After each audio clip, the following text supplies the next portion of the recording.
Hello, I'd like to talk to you today about my stupid TV. It's not actually a stupid TV, it's apparently a smart TV. Or at least that's what it was sold as, but in actuality, it's pretty stupid. Firstly, I don't use any of the so-called smart features of my smart TV. It just means that it has Android on it. So in other words, my TV, like so many of our TVs these days, it's not just a TV, it's a TV plus a computer joined together, and mine happens to run Android. And there are a few reasons that I don't use any of the smart features. I'm annoyed calling them smart features because it's just some marketing nonsense. There's nothing smart about any of these features, believe me. Anyway, the first reason is I never connect a smart television to my home network. I don't connect it to the internet. I don't give it access because these devices just collect loads of data. What kind of data? It depends what you have given your TV access to. It could, for example, scan all of the wireless networks locally and send that data back. It's aware of what's being played on the screen, and it can report that back to companies. If you've logged into your Android TV with your Google account, then the TV knows who you are and what your name and, whatever other information it has access to. But basically, the TV will collect as much as it can because all of this data, it's useful for someone somewhere who's doing some kind of analysis of this data, and that means it has value, and that means someone is willing to pay for it. And the reason I don't like this happening is because I sort of feel like it just happens not only without my consent, not only without me agreeing to it, but it just happens sort of secretly. I imagine there are people who are listening to this podcast and perhaps hearing about this for the first time.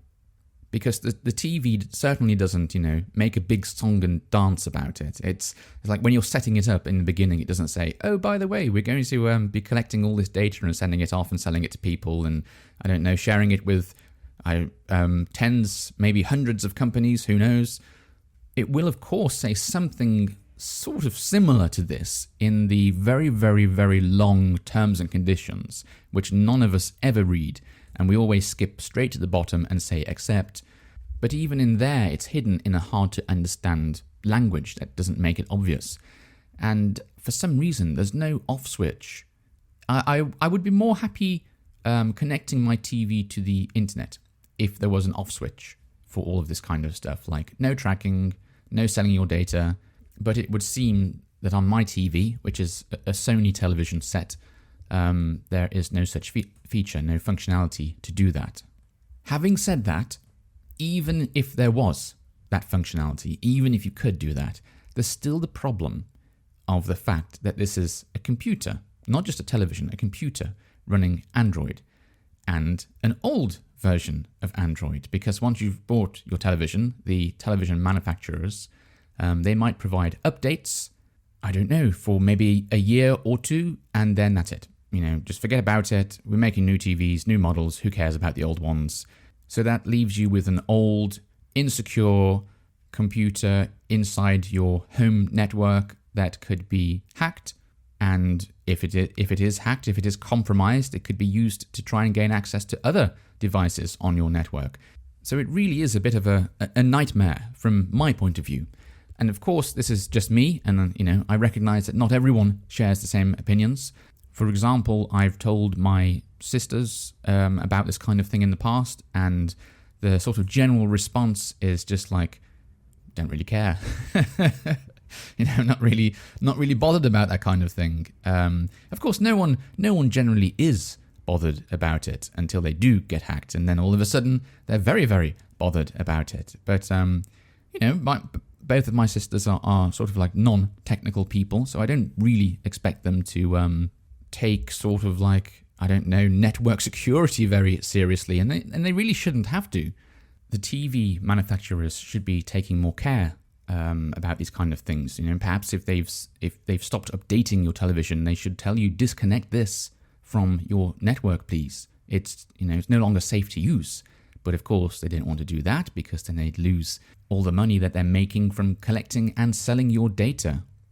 Anyway, you now know why I don't use the so-called smart features of my smart television and why I don't connect it to the internet.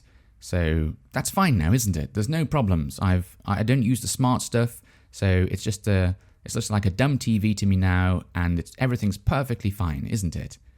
No, it's not. I wish it was, but no, it's not. My smart TV is so smart that it likes to tell me that I haven't set up my smart TV, that I need to finish setting up my smart TV. I'm watching something on television, and I get a big, Google G icon come up, and then it says, finish setting up your smart TV. I'm not going to connect it to the internet, Google. I know you also want my data, Google, but no, you're not getting it. I finished. Please don't keep telling me to connect my TV to the internet. It doesn't need it. I don't want it on the internet. So that would be the first annoyance that I have with my smart TV, my stupid TV. I can't turn those notifications off. I've looked on numerous occasions. I've looked a number of times, and there is no turn off all notifications, please. Or actually, I have set up my smart TV. Thank you very much. Don't talk to me about it again. Or just disable all of the Android nonsense that I don't need. That function would be great. I'd press that button in a heartbeat if that existed, but it doesn't. So every now and again, I just have to endure my TV nagging me, telling me that I haven't actually really set it up properly, which is hugely annoying for me. What else? Oh yes, this is the best. This is the best feature of my smart, stupid television. I'll just be watching something, and then all of a sudden, the picture will freeze, just completely still, and then it will make this bizarre, loud, scary sound, really weird sound, very, very loud, full volume. And then after about 2 seconds, the screen just goes blank, the sound stops, and then I'm next greeted by a big colourful Android or Google logo or something like that, and I realise that my TV has crashed. It's crashed and restarted. Wow. Of all the TVs that, I've owned over the years, all the dumb TVs, that don't have this smart technology, none of them have ever crashed. Because years ago, they didn't have computers inside them, so they couldn't crash. But now, thanks to them being so smart, they can crash and reboot, and you just have to sit there and wait, missing whatever parts of, whatever TV program or film you were watching, waiting for your TV to reboot. And I'm just sitting there thinking, what an absolute load of nonsense. Is this progress? Is this an improvement over the way TVs used to be? I'll tell you what, if I could buy a dumb TV, a TV without stupid Android inside it, I bloody well would. But they are so hard to come by these days. They are really hard to buy, dumb TVs. They don't seem to exist. And, it's obvious when you think why. I mean, why would a company sell a dumb TV when it can sell a smart TV and make money from you, from your data? If a company like Sony doesn't sell you a smart TV, they're losing money. And just finally, I will say, even though I don't use the so-called smart features of my television, that doesn't mean that I won't have access to those kind of features. If I want to, I'll just plug something else in. So that could be an Apple TV, that could be a little Android device, or it could be a little small computer that I plug in running a normal operating system, and then from there you can have access to whatever it is you want. I don't know, what do you want? Amazon Prime Videos, Netflix, BBC, iPlayer, Disney, and all the other hundreds of streaming services that seem to exist now. You can get access to all of those going through that route. At least that way, I'm able to ensure that I use a device that's currently supported, that still gets updates, so that makes it a lot more secure. And if I don't like the Google devices because, I'm not happy with them collecting so much data, I can use Apple TV, which still collects data but a bit less. And then if I'm really unhappy with those, I can just plug in my own little computer running Linux, and then it collects no data about me, which is what I prefer to do. So I bought this very cheap, well, it's rather cheap, it's about £100. You could probably get it for around half of that price, for £50 if you could find a used one. It's about the same price as a little Apple TV device, only slightly larger, and yet it does so much more because it's a full computer.